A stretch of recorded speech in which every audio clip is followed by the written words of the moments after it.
Hello and welcome to Mystic Brew. A canned version of Mystic Brew rather than a live stream. And I am Radagast, as you probably know. And I'm with a brother of mine and a friend of many, and that would be Raksha Moose, and known by some other names, but I still call him Moose and Raksha. And he has been out of the public eye and has not done the lodge. The lodge burned down. And things, the world has changed since that has happened. We've all changed since that's happened. And part of those changes have to do with reflections.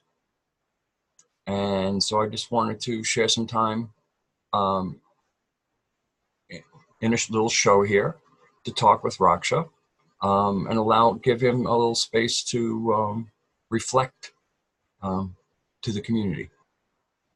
So Raksha, welcome to YouTube again. Hello. How are you? Oh, I'm well. I'm going to put on the dual view. We'll share the screen together.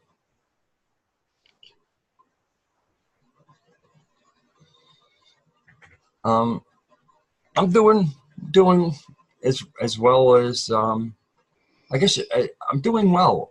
As long as I remember to stay in the dreaming, and don't stray out too much. Everything is rather blessed, I would say. Very much in agreement.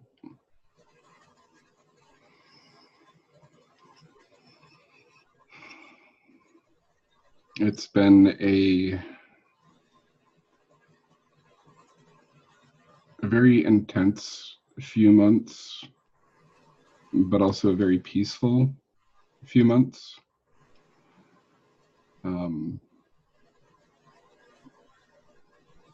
There's always going to be in my life changes and ebbs and flows. Sometimes ebbs and flows at the same time. It is the nature, I guess. But I've spent this time granted to do a lot of personal reflection. I'm not one to rest on what is, and whenever something happens in such a negative fashion, I spend a lot of time looking at it and observing it, reflecting on it.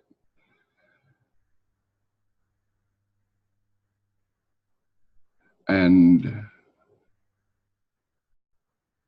the purpose for that for me is ultimately, what did I do? Where did I go off track? So I can get back to my core. And part of that will be discussed tonight. So thank you for opening that space and allowing me a platform to do that. I think it's really important for anyone in any type of a leader role, either past, present, or possibly future, to get in the habit of not asking of others something that we're not willing to do of ourselves. So in doing that, with that mentality, as the dust settled, as things kind of found their groove, And you've been a part of that process. You've seen the pain, the growing pains, the mending of the wounds, the tantrums.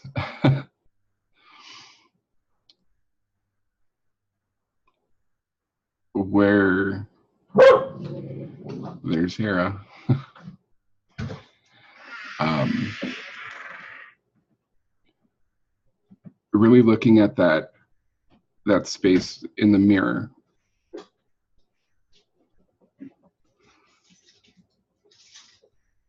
Where did I lose myself?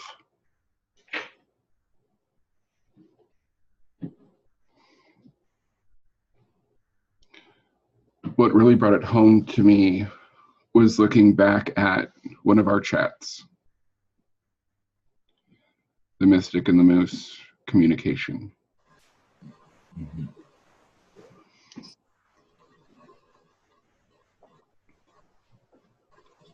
And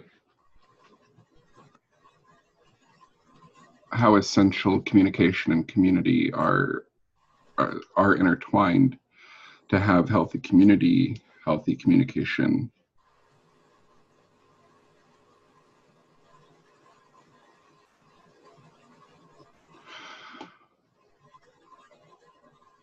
I could sit here and I could give all the reasons that led me to acting the way I did. That's not going to solve anything. That's not going to ultimately get me back to where I need to be.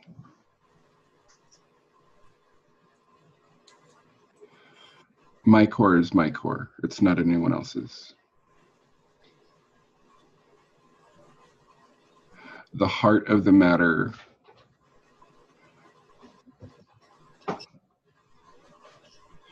really got down to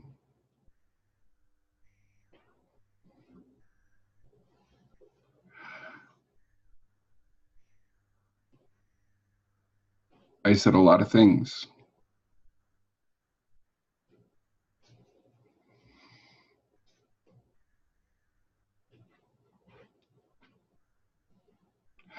And I failed. And I kept going. And I kept failing.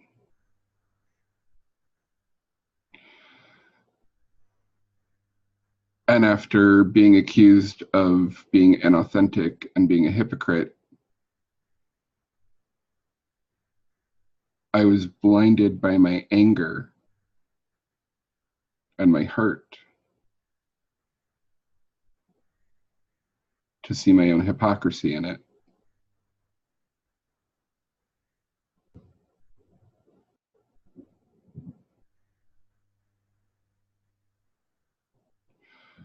So I want to say, at its most foundational point, for those that have put their trust in me, for those that were following me, I'm sorry. I'm sorry that I let you down.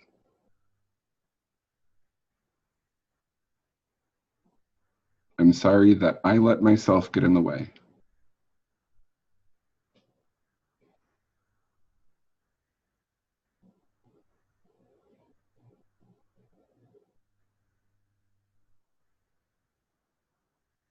I'm sorry that I was yet again another person that said all the things but did the opposite.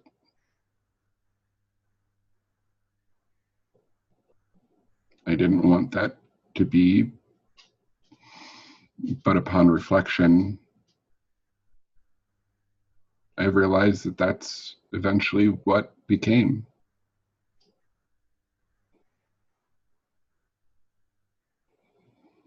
A lot of good things came out of what we did and what we were doing. And I can't discount those, and I won't. But I won't be negligent to discount where I went off course.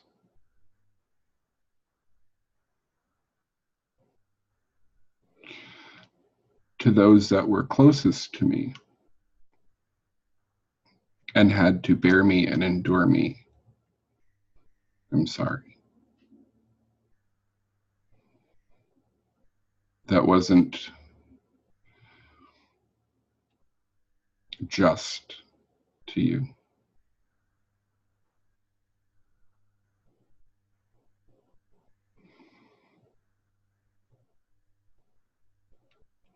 Nothing that I can really do going forward can make anything any better.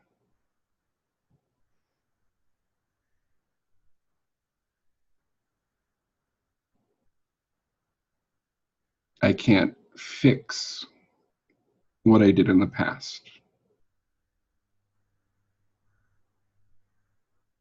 at least in a video like this.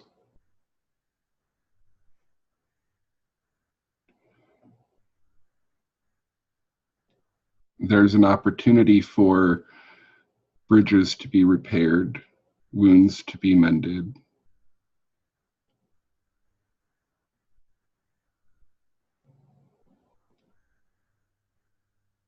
trust to be rebuilt.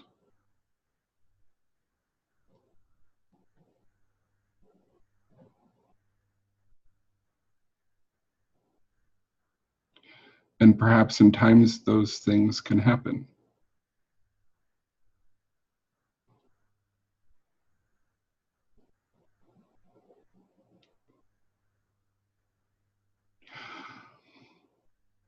But I really believe that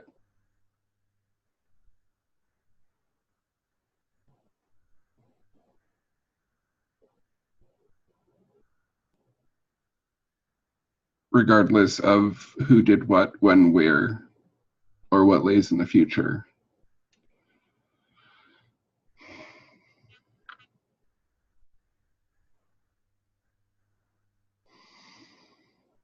I needed to look at myself in the mirror and reflect upon what I saw and speak it forward. So thank you for the opportunity to do so. My pleasure. So I probably have a few things to say about what you just said.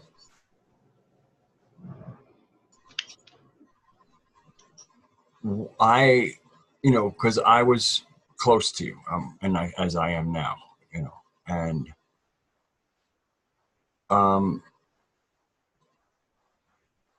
was going to play a supporting role to my brother, and let life be the teacher and not me. And for me, observing what happened,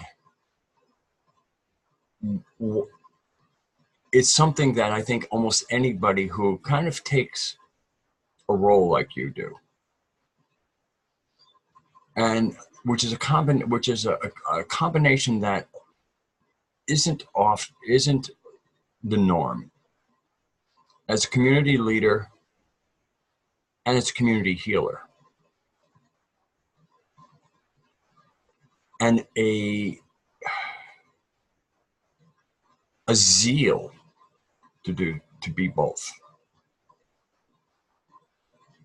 And what I kind of observed is in your very intense focus on taking care of other people, you lost the focus on taking care of yourself.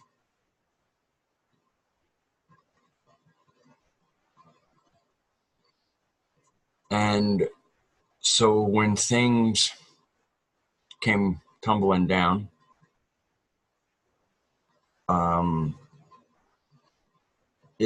it meant everybody kind of just had some meditation time. And So you had time to kind of live your life, which you had not been doing for well over a year. You took care of the basics, roof over your head, fix a car, take care of your dog. But everything else, including your self-care, took a second seat. And that often works out poorly. And in this case, it did. So I was able to kind of see that. Well, first of all, observing you for what other people's a quiet time, a little quieter for us, but not hardly. It just wasn't as intense because we weren't caring for. We didn't have to meet constantly to care about a community.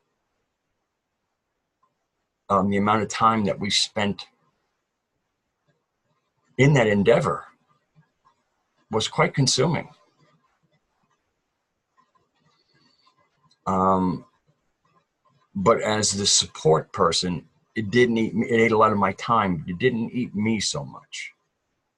It ate both our time, but it didn't consume me, but it did consume you. And so, and one of the themes was restoration, as you advised others all to do. But in your keeping together, in your herding of cats, you did not restore. And so I really feel that a big part of this reflection has been restoration, healing, and of course the time to reflect. And so I'm very happy to give you this platform and to let people see a process, the process of being human. And you said, like you were saying, oh, I apologize to the friend, the people closest to me. So obviously I'm in that crew. But I didn't. Obviously, didn't need an apology. I don't need an apology from my brother for staying there and supporting you when you needed the support the most.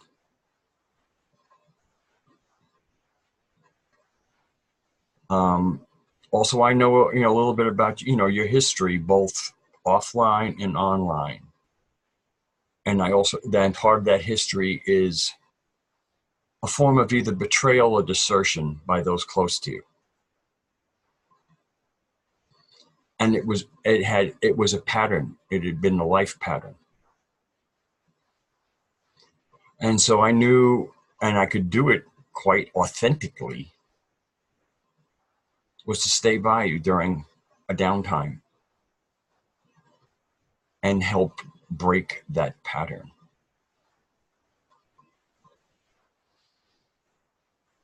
Of when, Moose is unpopular, better move away lest the unpopularity gets on me too. Wizzy don't play that. I would not have stepped forward if I didn't have the knowledge that I wouldn't step out when you needed me the most.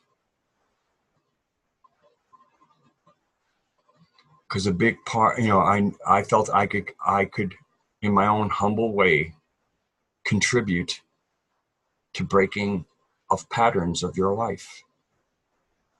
One does not get to participate in something like that often. This was a real opportunity.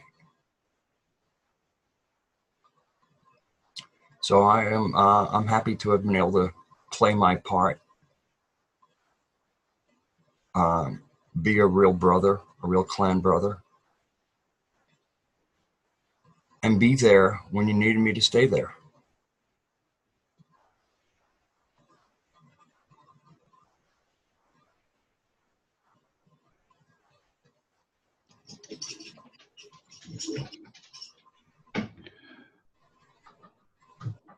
There's been quite a few dialogues,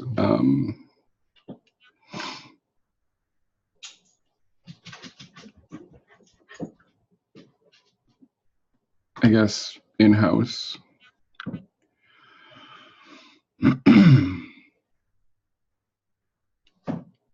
And I think now would be a time to vocalize it. It's often easier to point and see a quote outside threat and unite against that than it is to look inside the camp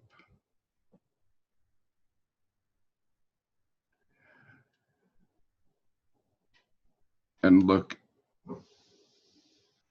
at what is going on and look at the health and the inner workings.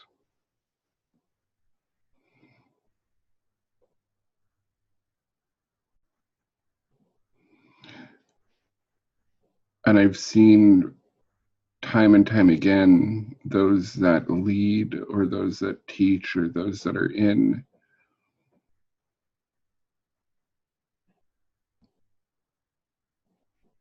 a place that other people are depending on them.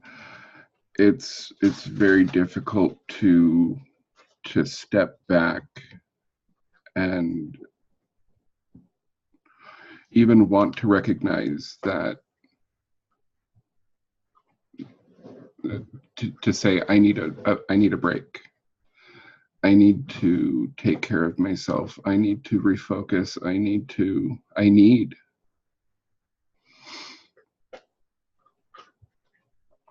And even I think that that's another thing that was happening too, was when I would say, I need to take the night off, or I need to focus on this and work on this. It wasn't those deep things that I needed to be working on. It was just surface stuff. It was like scraping off the film. But the cyst underneath was growing and growing and growing. And it finally got to a point where everything popped and all of the stuff came out.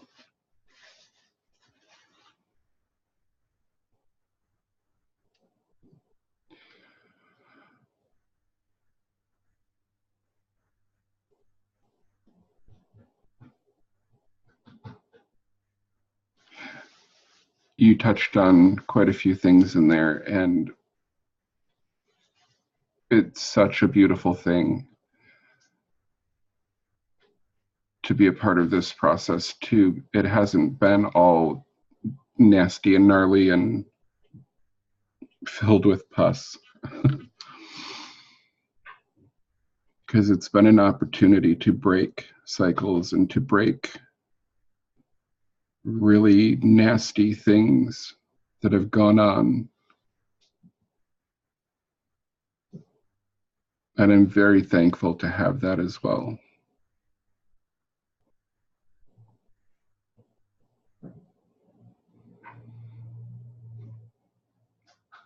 When that youthful zeal is paired with that wizened counsel of the graybeard,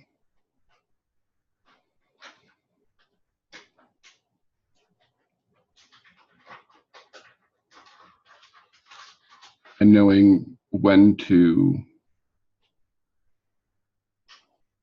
submit and when to back off,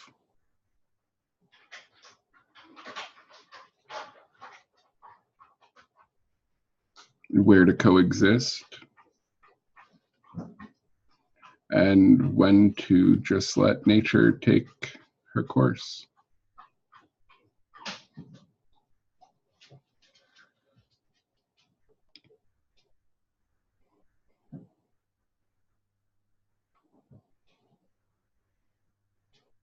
but we don't give up and we don't stop.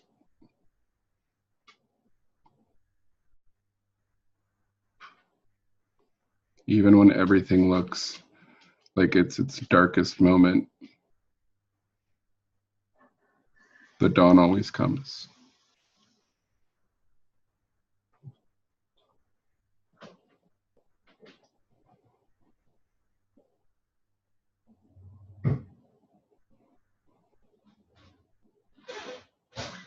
And I'm very, very thankful for having the space and the friends to be able to process through everything that I've needed to process through, to learn everything that I've needed to learn, to look at my ugly bits in a place and talk those out and recognize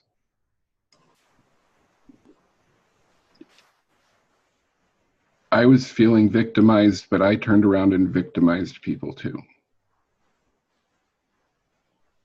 And going back to that Mystic and Moose talk on communication, that was one of the things we talked about in healthy and appropriate communication. Mm-hmm. Never leave the other person walking away feeling victimized.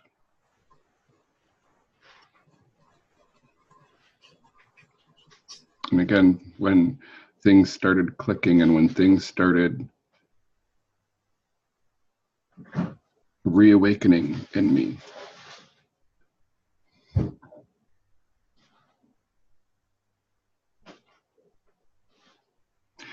I definitely didn't need to have anybody tell me I was a hypocrite.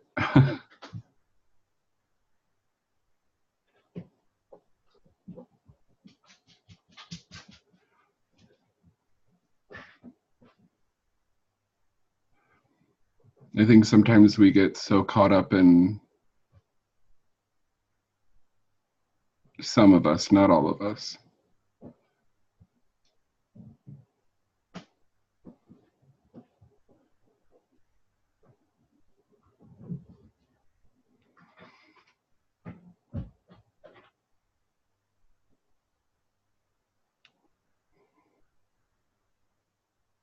policing behaviors,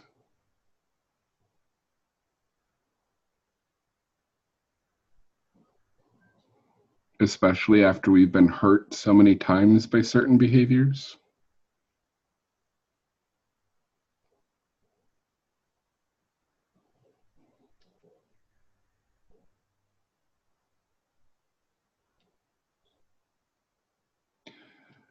And I know that's one thing near the end that I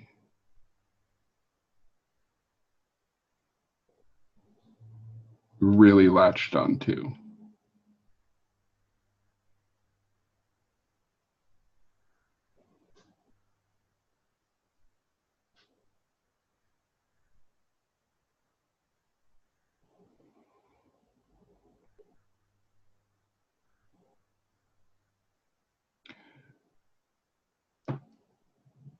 And I couldn't see that I was doing it because I was so focused on what other people were doing.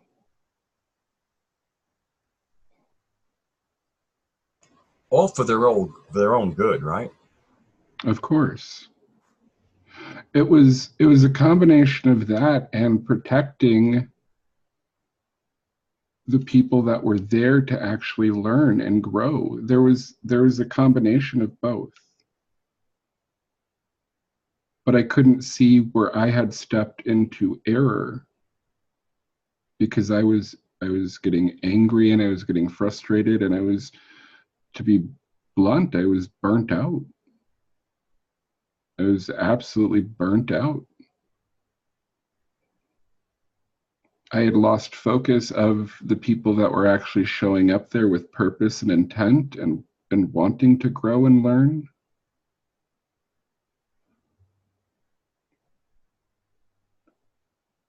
And a lot of times I would show up and I would know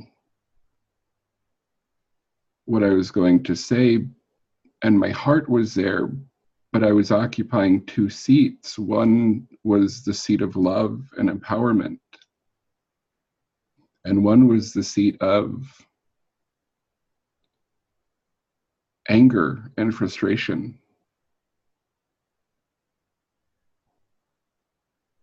And it's impossible to properly lead a community when you're sitting in dual opposing seats.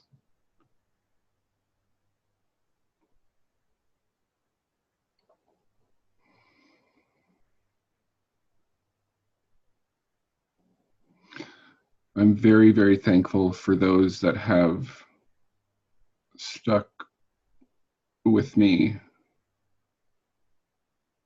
and that have allowed me the opportunity to process and see things clearly, that haven't tried to hammer it out of me, that haven't tried to heap more on me, but have allowed me to go through my own hammering process. Some people learn because they have seen it or they have heard it, but some people learn because they have felt it. They've gone through it. They're able to reflect upon it.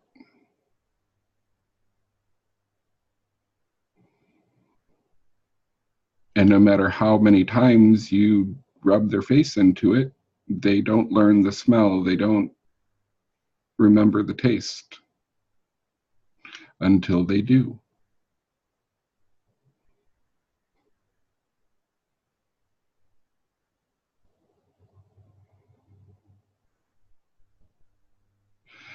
And at varying levels, when we're processing through hurts and pains, we go through the maintenance phase. But we can also be blindsided by things that are still there buried deep within. And when things come up, they can come up at very unopportune times. And a cacophony of a swarm of other things.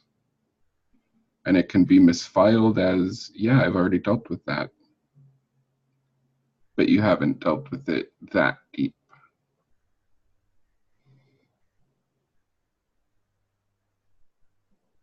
And there was a lot going on. There was a lot going on. But that still doesn't excuse or justify where I went off rails.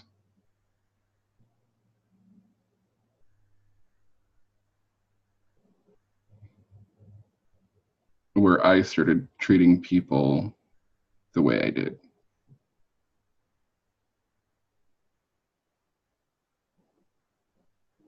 Where I started talking to people like I most certainly did not want to be talked to.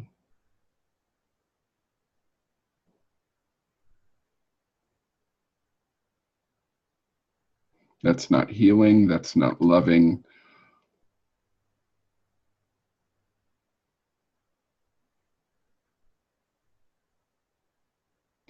And there's a better way.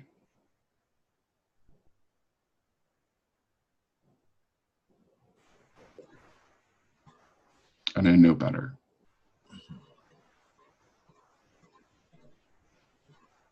So again, I'm sorry.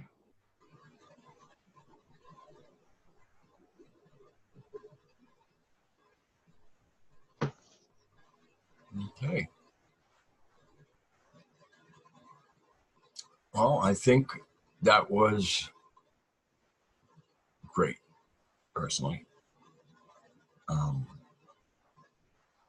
and I think I think there'll be a number of people who'll be glad to see your face again,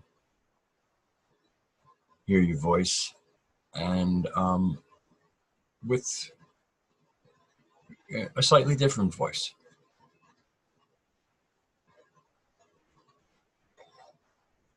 And yeah, it gets I've, you all know I've always kept a little distance from the fray. Um, I kind of was more of a stand on the periphery of the brawl, and if you step on my toes, I'll shove you back into the brawl. And I've done that in real life. You were in the brawl, and so I just, as usual, when we really want to be in correction and not in error, when that's really what our heart desires, then that's what we'll get. Um, so, and the other thing is the whole allowing us to be humans, and being a human doesn't mean license to be a terror.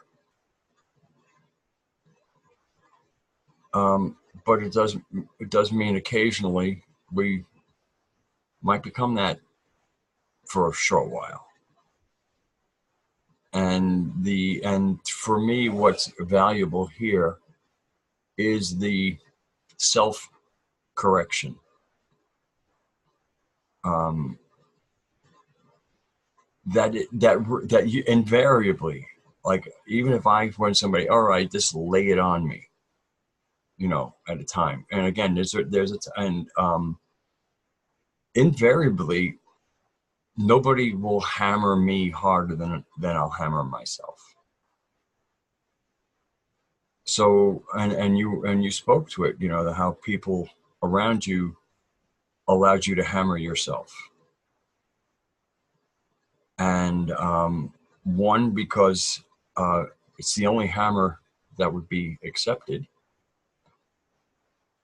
And also the wisdom of that, of knowing, all right, this can be, this will be rough, because again, when we honestly are doing our own self-correction, we will be rougher on ourselves than anybody but a sadist would be.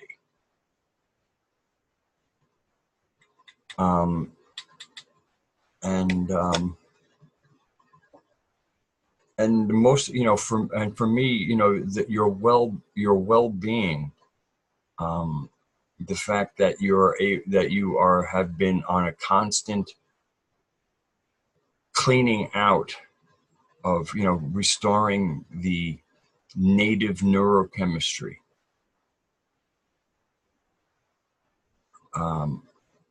Because even with a strong spirit like yours, that can kind of bust through some of that chemical, the outside neurochemistry. It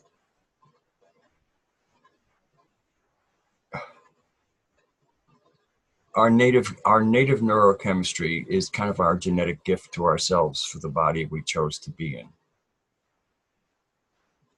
And I'm all for mixing and matching. The native neurochemistry will often have a fixed perspective. Change of perspective can bring fruit. Even to know that your native, and sometimes that fruit is, oh, gee, I see things clearer in my native neurochemistry. But sometimes one might, especially with the more natural neurochemistry changes, and then you realize in your native neurochemistry, you were kind of like being a little inflexible. It's like, oh man, I'm making a big deal out of a small thing. And a shift in neurochemistry allows you to go, oh, there's this view too. And then you can either pick one or a blend of. So, again, as your brother, and watching you get healthier in mind, body, and spirit has been a happy time for me.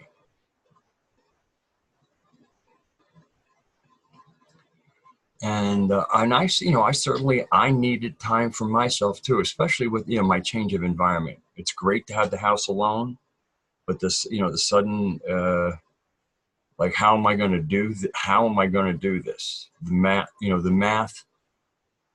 math was scary.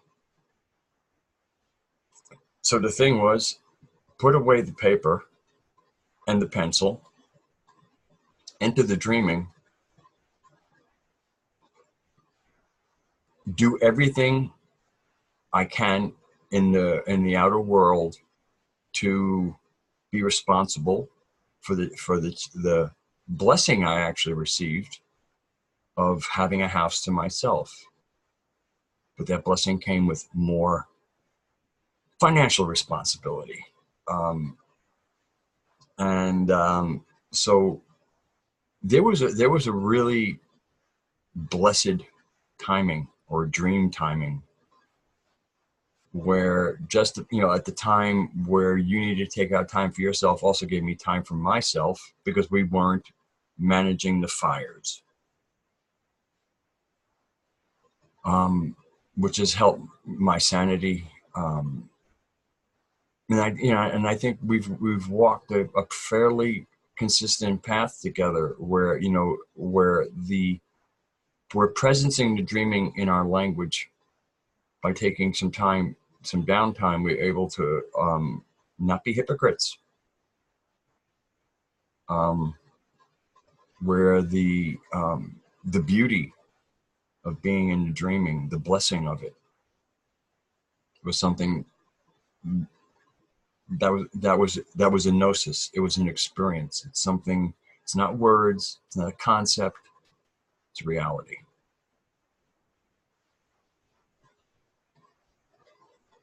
So, like, oh, well, this is what I believe. No, this is my way. This is my experience. Um, I didn't know how I was going to do what I've been doing for the past couple of months. So that I surrendered to an agency greater than myself, and kept what was mine to get done, to do. And so far, um, it is it the blessing has actually in many ways been so almost unreal that occasionally I have to remind myself that it is real. Because when one questions the validity of a blessing, one gets in the way of the blessing.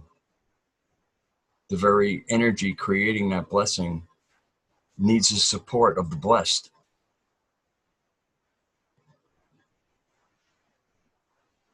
And so, a big part is occasionally, when I feel the sphincter clenching, realizing, oh, you're clenching against the blessings. Unclench.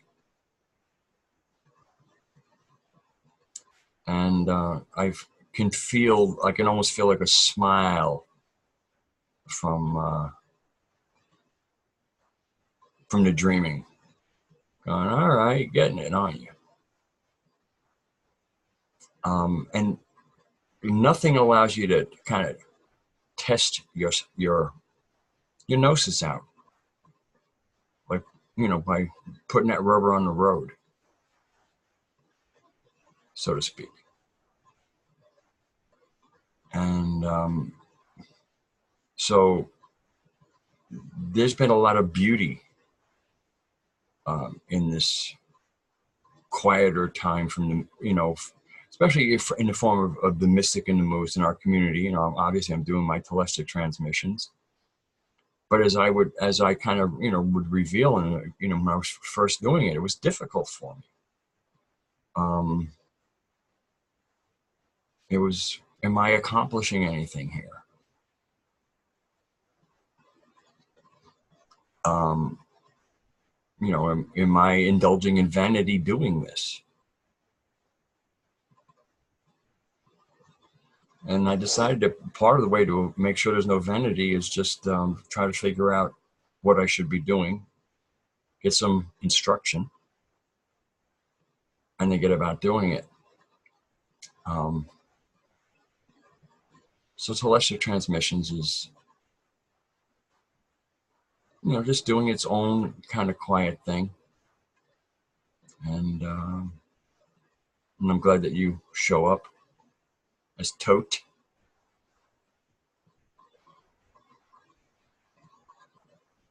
And so I guess Tote elk, because that's what. Elf. Well, yeah, okay, if you want to it, but the ch, I mean, like the word that we have in English, church. If you go to Scotland, they don't have the word church; they have the word kirk, Kirk, and that our word church is actually kind of like a Germanic ch, which is pronounced like a k. So the Germanic pronunciation of the spelling of church would be pronounced Kirk. Mm-hmm. So anyway, yeah, tote. So tote elk.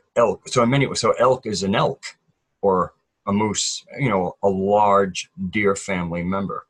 Yeah, because they don't have moose in Germany. And then tote is what? Dead. Dead. Yeah, it's a little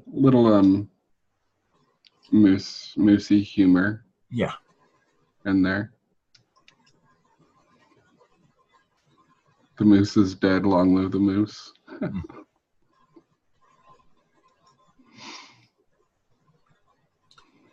So, well, I'm probably going to title this one Mystic Brew, Mystic and the Moose.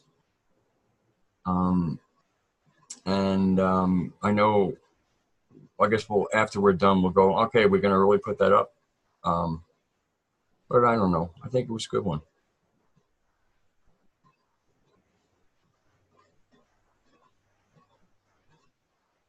All right, so I'll say goodnight to everybody. Well, actually, why don't you say goodnight, and then I'll say goodnight. Good night, everyone. Much love. Good night, everybody. And see you the next time a recording goes up or a stream is done. The latest that would be next Monday. Take care of yourselves, love yourselves, and always seek to self-correct.